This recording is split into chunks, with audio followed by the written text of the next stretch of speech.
middle of the Mishnah, on the top of 18b. Mishnah started on the bottom of 18a. Sorry? No, I grabbed this one. That's the right one. No, I know. So the Mishnah started on 18a, and the Mishnah is discussing the double expression of the Sotah woman who, in response to the vow/curse that is being administered by the Kohen, she responds with amen, amen, a double affirmative, which, as he explained, doesn't necessarily limit it to two things she's admitting to, but rather double expression is a way of saying, all circumstances are covered. So the Mishnah kind of went through different doubles that are included in this affirmation. And we said yesterday, she affirms that she accepts upon herself the curse if she misbehaved. She affirms that, yes, indeed, I did not misbehave, the vow, that her words are true. She says, yes, amen, I did not misbehave with the guy you are suspecting with. And amen, I affirm that I did not misbehave with another man, anyone else. I affirm that I have not strayed during engagement, halachic engagement after Kiddushin, as well as I did not misbehave since I've been married. And then the last thing we said was, on the top of 18b, is a woman who is married to her deceased brother's husband, right, by extended marriage, the Yavam and the Yivama, the Yibum, where a man dies childless, leaving a widow, and she then moves in, essentially, becomes intimate, stays together, moves in with the brother, and the marriage, her original marriage, now rolls over into this new relationship. And if at some point in this marriage she becomes a Sotah, she says, amen, amen, saying, I did not stray during the period after my first husband died and my marriage to you, and I haven't strayed since we've actually been married. This is where we are.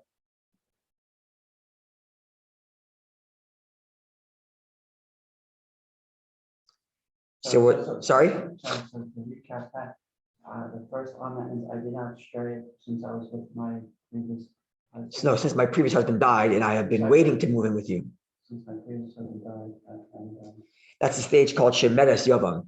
She's guarding herself for her Yavam, for her intended. So it's well, she's not fully married to her new husband, my husband died. but she's before she consummates. Yes, because at that point she can't marry anybody else. She's exclusive to the brothers, even though she isn't fully married to the brother.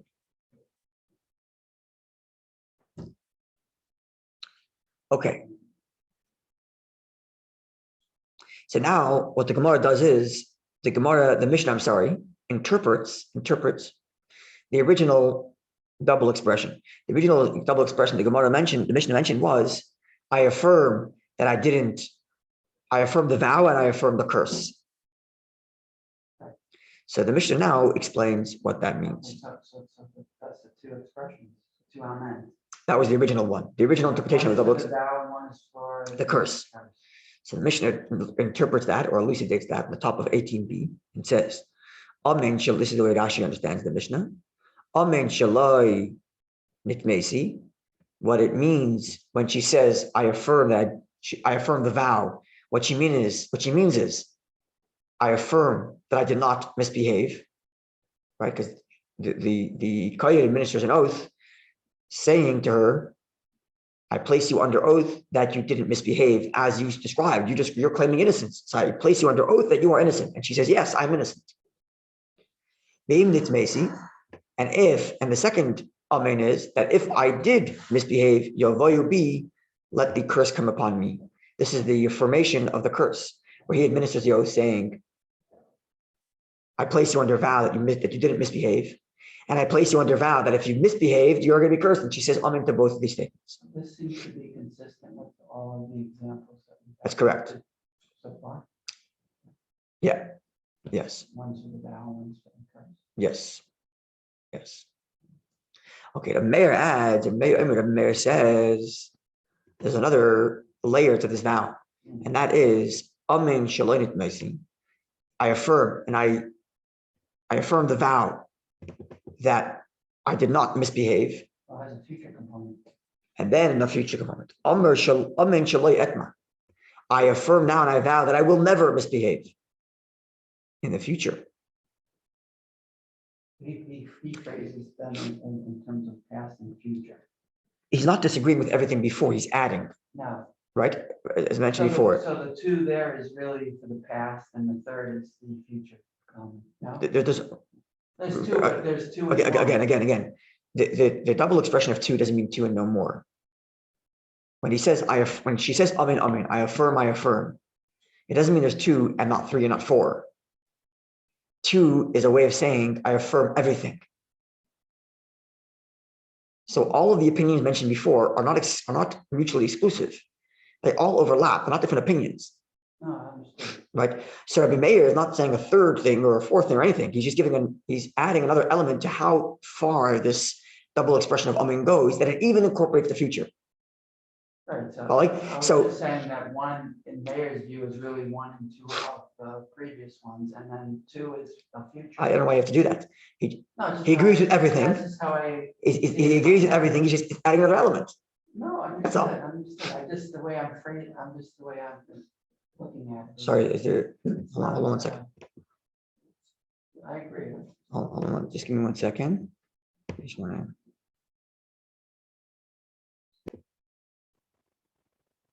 Sorry about that. So I'm just remarking that to make sure we understand it correctly. It's not as if Rameir is putting a limitation, adding a number. He's just expanding the original way of understanding amen as an all-encompassing vow or an all-encompassing affirmation that isn't limited to one or two things. So he just adds another element, which is I'm including the future as well. That's pretty much it. Okay, but there is a dispute here because the original Tana, the Tanakhama, the original scholar, only incorporated all that has happened, with the exception of the curse, which is in the future. But the accepting upon herself the curse is not a vow, right? But all the vows, no, it's not affirming what she's going to do. She's affirming that she accepts upon herself what God's going to do. That's what it means to accept the curse, right? But all of the vow elements mentioned. Sorry? It's not going to curse herself. Well, she's not going to damage herself. She accepts the curse, which is God's doing, right? But all of the vows that she accepts in the Tanakhama, in the original opinion, is all things that happened in the past. When I was engaged, I didn't do anything. I didn't misbehave with any other person. I didn't engage when I was waiting to be with you, the brother. All past events. All past events. The Meir adds that even in the future, she's affirming that she will not do something. So whereas the Tanakhama describes an affirmation of a truth that either is true or not true, the Meir extends that and says she's actually taking upon herself a resolution to the future as well. Seems kind of odd though. How can You take a vow about the future. Yeah, people do it. I vow to never do such and such again. Right? Seems like it's not really relevant to a sort of proceeding for future events. Well, there's a certain logic to it. No, No, I mean, for like, if you go to trial, you're not being tried for things on future events. Right, but this part of the Sotah is to restore peace between the husband and wife. So I suppose there's a futuristic element to it, certainly. And therefore, not to do it again. Sorry. Yeah, or not to do it ever. Well, she claims she never did it, right? Yeah. So she's saying I will never do it. Right? And there's more to that also, which means like this. If in the future she does misbehave, because she vowed at the time of the drinking that she will never do it again, then the curse that was administered then should apply to her now also. Right, let's say she passes the present. Right, because she didn't present acts are covered in the Sotah. Because she didn't misbehave. And she leaves the proceedings, it's done. And she's not Maybe dying. in the future, she did something that reverts, she does something. That breaks the vow. That breaks the vow, then does that now kick in the curse? That's correct. Okay, so then it would make sense. That's right.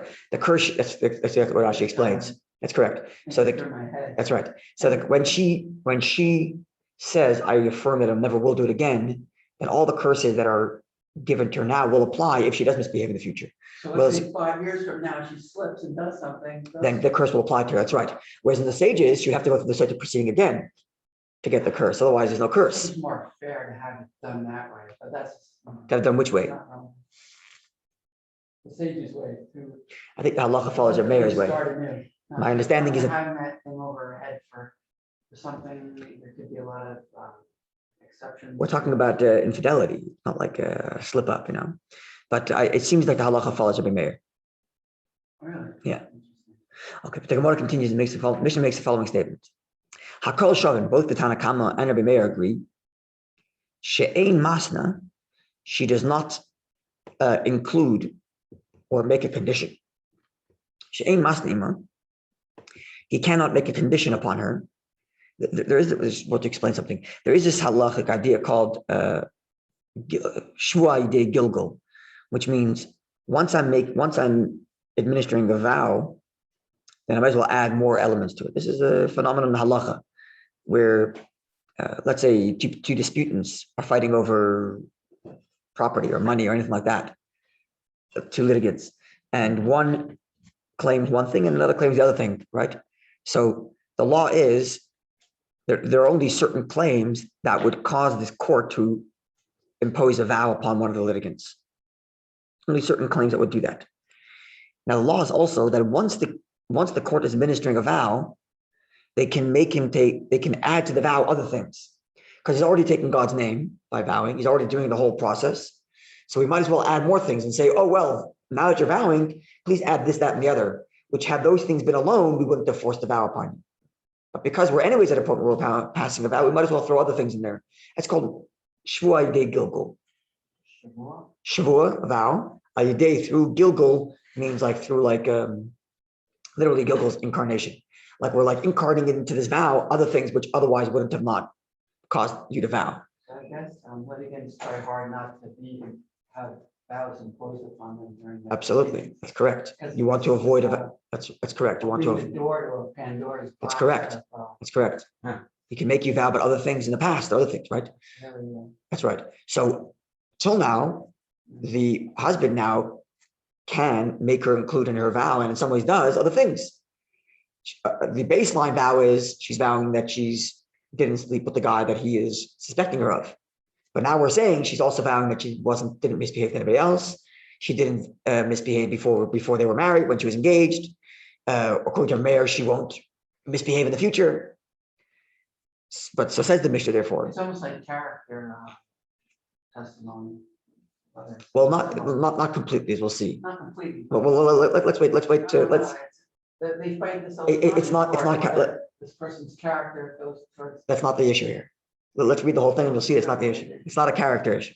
Now let's get all the details. Sorry, but it's not about the character. It's not about character. It's about liability. Let's read and we'll see. Let's see. Let's see the whole Mishnah, and then you'll be able to formulate your opinion, because we only have half the picture right now. She says the Gemara, Mishnah Hakel Shavin. They both agree. Rabbi Meir and the original opinion agree. She'ein masnima. He cannot put a condition upon her vow. Lo yal kodim shetisaris, to make her vow about what happened before she was engaged. V'lo yal achar shetisgarish, and not make her vow about what's going to happen after she divorces. Right? So this is relevant, because if she claims that they married and she was a virgin, right? And because she's a virgin, the ksuba is worth a certain amount. But he's suspicious about her character. And he says, well, since I'm making you vow anyway, can you vow now that you never misbehaved before we were married, before we were engaged? Says the Mishnah, you cannot do that. It's limited to the laws in question here, not about anything else you want. Right? Right? So it's right. It's not about defaming her character, because you can throw a bunch of things at her. And so no, you can't. You can't throw whatever you want. It's limited to what the issue in question here is. And the issue in question here is, were you unfaithful during our marriage? And therefore, that's the only thing you can include in your vow. Anything else, off table. Even if it includes promiscuity that will happen after we're divorced, or promiscuity that happens before we ever met. You can't introduce her promiscuity habits. That's correct. Exactly. Because it's just taints her character. I don't know why you have to introduce that. Nothing to do with that. It's because it's not in the purview of what you're claiming here. End of story. Why is that relevant then? it's relevant because Let's learn. We'll see in a minute. well, I mean, The Gemara is going to tell us in a minute why. jury, The Gemara is going to tell us in a minute why. Right? So, and now this is relevant, especially for Rabbi Meir's opinion, because Rabbi Meir said he can include in the vow that she will not misbehave in the future. So therefore, even though Rabbi Meir says you're allowed to make a vow about the future, but that futuristic vow stops at divorce and not beyond that. Even though he can include in the vow that she will never misbehave, but that stops at divorce. He cannot say, I don't want you to misbehave ever, even after we're divorced. Can't do that. Why would they divorce though? Let's say she passes. Who cares? Hypothetical, irrelevant. No, I'm saying 10 years later, they divorce because they got to fight over money. Doesn't make a difference. Right? Divorce is an obvious case though. Let's say they're still together and then she. So Meir allows that to be in the vow, but the vow stops the moment up until the moment of the divorce. Yeah, Right? But let's see why that is. So now, Nistra le'achad.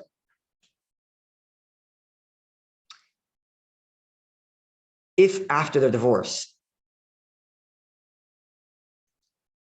right, she then secluded herself with another man after their divorce.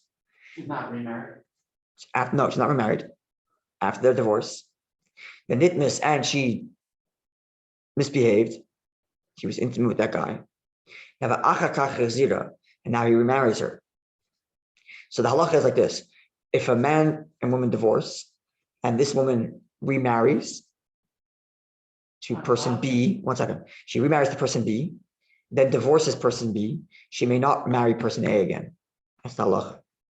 But if she's married to person A, divorces, misbehaves with person B without marriage, she still may marry person A again, remarry. And that's what happens here. Okay. She marries person A, divorces, not misbehaves, but she engages intimately with a guy she's not married to, and then remarries to Mr. A. Now she's a Sotah in their second marriage. And now she's taking a vow that she didn't misbehave. When did she take it? In the second marriage. No. Oh, In the second marriage, she's now a Sotah. Is it Sotah? In the second marriage. It so happens she becomes a Sotah in the second marriage. Okay. It just so happened. Yeah, it just so happened. Yeah. Sorry. Excuse me. She, in the second marriage, she happens to become a Sotah. For the events that have Nothing to do. prior to the marriage? Nothing to do. She's a Sotah in the second marriage now. But it's important to know from what circumstances. A valid Sotah because he warned her about a certain guy and she went. No, nothing to do. She becomes a Sotah. It's not relevant. She becomes a Sotah. Just listen to the whole case. If we stop in the middle, we're not going to get the full picture. Let's wait till we're done, get the full picture, and then we'll see if it fits into our narrative. Let's get the whole picture. What? Yeah. So she's in the second marriage and she becomes a Sotah. And now she's taking a vow that she didn't misbehave. And he wants to know if between their first and second marriage, if she misbehaved or not. So he says, can you please include in your vow that you didn't didn't do anything with anybody in between our first and second marriage. Right? So this is not about the future. It's about the past. And she was married to him before this event and after the event. Says Mishnah Loya Masnima. He cannot do that. Because at the moment when she misbehaved or she was intimate with another guy, she was not under his jurisdiction. He wasn't married to her. And therefore, he cannot include it. And Zaklal, here's the rules. You want to know the underlying printing rule? Here it is. Kol shetibor. If her intimacy, the loy ha'isa asur loy, will not make him be forbidden to be with her, loy masni ima, he cannot include that in the vow. He can only include in the vow those intimacies that would render his marriage invalid or would render his relationship with her forbidden. Right? Yeah. So that's why I get to the point earlier. It's not about character, or it's not about her character. It's not about defaming or validating her character. It's about whether or not this behavior has any relevance to him. And if it has relevance to him, yes, he can include it in the vow. And if it's not relevant to him, he can't. Even if it means she's the worst person in the world, it's not relevant because it's not in his purview. And therefore, even though they're in an ongoing relationship, obviously their relationship is complicated. They're married, they're divorced, and they're married again. And he wants to know, were you still faithful to me in between our two marriages? Says Torah, sorry, pal, you cannot include that because that's correct. And even if she was completely promiscuous every night with somebody else, you cannot include that in the vow because during that time, it does not violate your contractual relationship with her. Because it doesn't violate it, therefore it can't. Sorry? Doesn't violate the Sotah vow that you got. God says that you aren't, whatever the words are, that she wasn't unfaithful to her husband. And Mayor says you can even say I wasn't unfaithful to you, and I won't be unfaithful to you in the future. But even the unfaithfulness in the future is only when we still have a contractual relationship. If it's outside of that, we cannot include it. Okay. So this is the Mishnah. Okay, let's do a few lines of the Gemara. Sorry? It's 45. You have to run. No, I thought it. A few more minutes. Okay, Amar Rav Hamnuna, the Gemara. Rav Hamnuna says, Shemeres Yavam, a woman who is waiting to consummate her relationship with her deceased husband's brother. Right, this is the Yavam law. I mentioned this yesterday. Sorry, yep. A woman who is widowed, childless, is her marriage to her original husband rolls over to the brother. And unless they go through a process called chalisa, which separates the two, they consummate the marriage and they're living together. Older or younger brother? Any. Oh, her choice or his choice? There's all kinds of detailed laws who gets the order, but older ones get priority, but brothers can skip the line. It's there's details to this which you can look up in the Rambam. Okay, so she's a shemeres yavam. She is waiting for her intended, that is to say, her deceased husband's brother. And she's insa. During this period, she was promiscuous and was intimate with another man. Says Rav Hamnuna, asura yavama. She's forbidden now to marry or to live with this brother, with her intended, because she misbehaved. End of statement from Rav Hamnuna. Ask the Gemara, Bimai, from where did Rav Hamnuna derive this law? Says the Gemara, actually from our Mishnah. Mida Katani, because our Mishnah said, Shemeres Yavam v'knusa. The Mishnah said yesterday, when the Mishnah was listing the various different meanings of the double expression of Amen, one of the meanings the Mishnah said was that if a woman who lost her husband, childless, and then went on to marry one of the brothers, and during that marriage she becomes a Sotah, and now she's taking the vow, so she includes in the vow, I promise you, I swear, I vow that I did not misbehave during our marriage since we were intimate, and I also vow that I didn't misbehave while I was waiting for you. Right, that's what the Mishnah said. That while after my first husband died, before I married you, I didn't behave then either.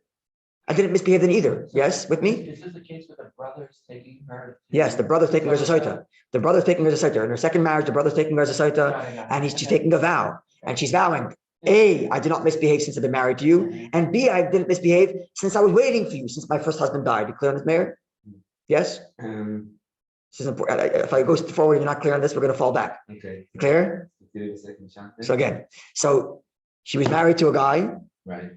He died childless. Right. She marries the brother. Yeah. Well, There was a month. 1 second. There was a month between the first husband and the second husband. Actually, 3 months. At least 3 months. 3 months before the first husband and the second husband. There's 3 months because if she's pregnant, we want to know who the father is. Right. Okay, so there's a 3-month gap between the first husband, her brother A, and the second husband, brother B. That's like by law. By law, there's 3 months. So this 3-month period, let's say it took a year. Who cares? Right. There's a time period. Yeah. Now she's married to brother B. 5 years later, she becomes a Sotah. Okay. Yeah, that's the case. Yeah. So she's taken to the Based in. to the Beis HaMikdash, and she's doing the whole process. She drinks the water and the rest of it, and she's taking a vow. And in the vow, the Kohen tells her, accept upon yourself a vow that you didn't misbehave. Right? And the Mishnah is discussing the double expression of Amen, Amen. Right? That's what we're talking about last 3 days. And the Mishnah told us that what's the double expression? She says, I vow that I did not misbehave since we've been married. And I also vow that during the period between my first husband and my second husband, between your brother and you, I also didn't misbehave. Right? That's a double expression. Just that we had a bunch of double expressions. Amen, that we didn't misbehave since I was married, and amen, we didn't misbehave since I was engaged. Amen, I didn't misbehave. Amen to the vow, amen to the curse. Amen, that I didn't misbehave according to our mayor, and amen that I won't misbehave in the future, right? These are all double expressions to make the point that the vow is including everything. And the Mishnah included in that even during the period between husband A and husband B, I didn't misbehave. Clear? Yeah, The that's issue is good. whether you can include that part. The Mishnah said we do include that part. Mishnah says you do include that part, yeah? Oh, yeah, that's gonna be my question. Didn't we say before that she's not allowed to say a vow about what happened in the past, or she's not, no. The essence of the vow is what happened in the past. Right, It's not right. before they were married, only during the purview of when they're married together. Whether there's a contractual obligation. I feel like some baseline here missing. Right. No, we just included on the Mishnah that there has to be some contractual rights by the husband in order to attach something that happened, let's say, post-divorce. She has to make two vows. Right? In other One words, that she's been faithful during the 5 years, and one that she hasn't even in between. Let's rephrase this again. I think we're missing Two way amens.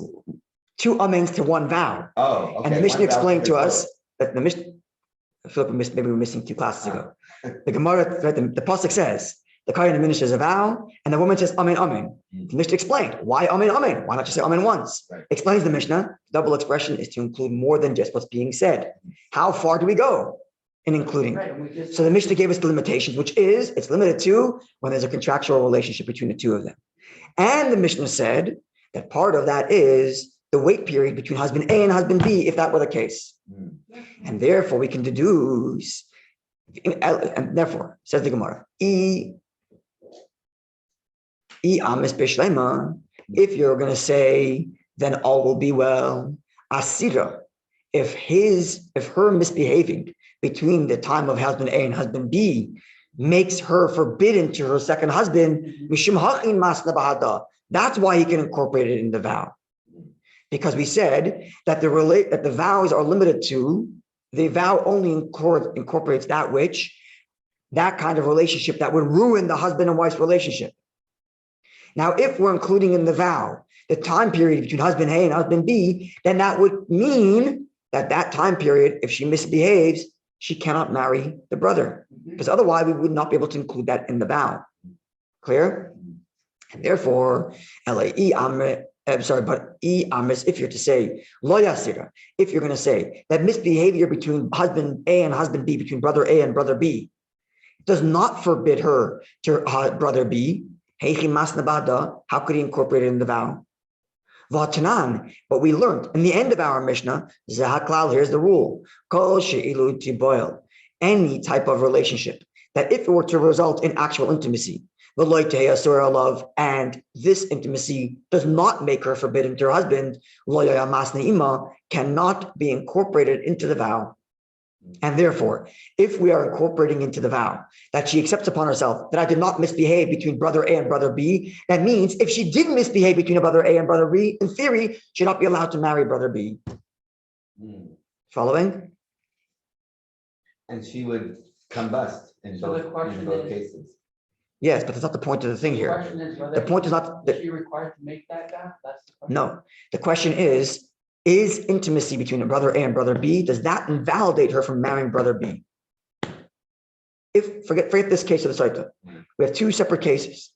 Case number A is woman is married, husband dies childless.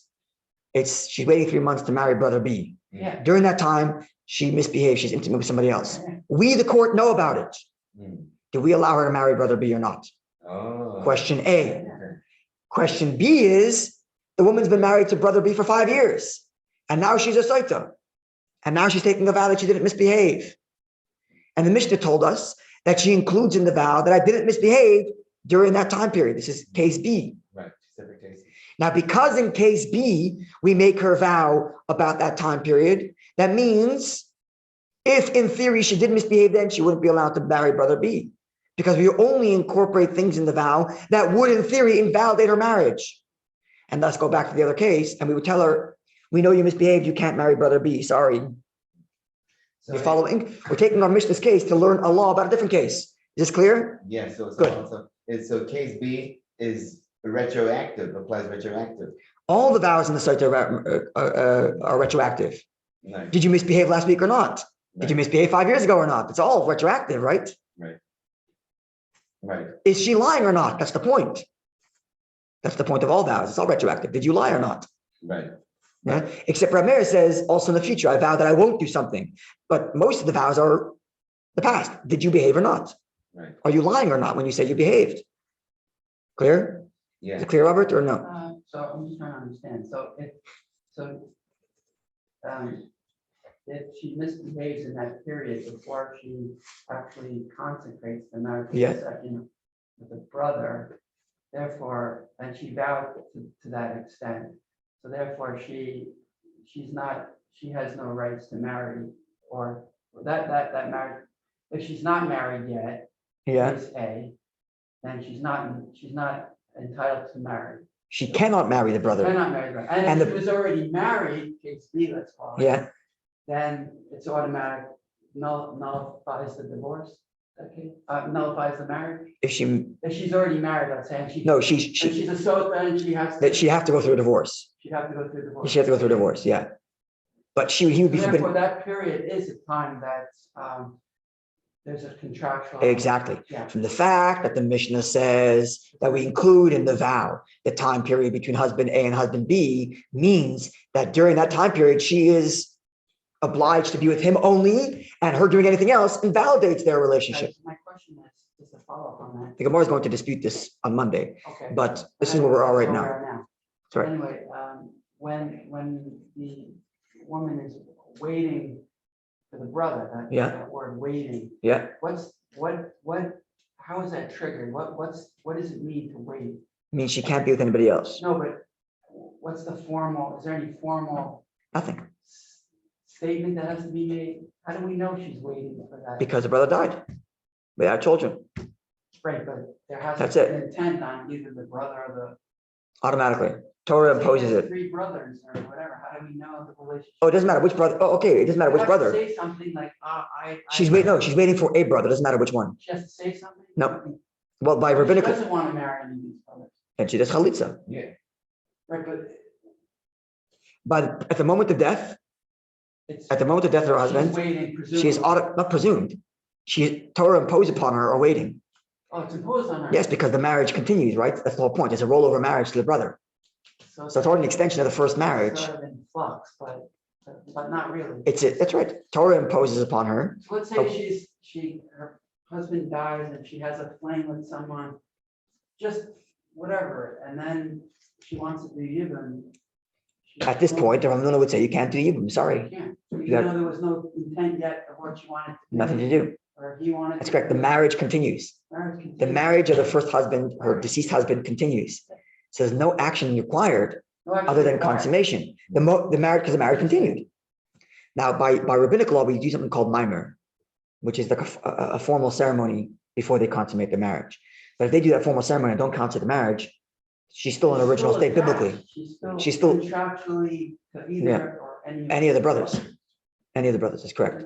So if you want to say she's waiting for, if you want to think of it this way, the marriage to her first husband never ended, even though the husband died.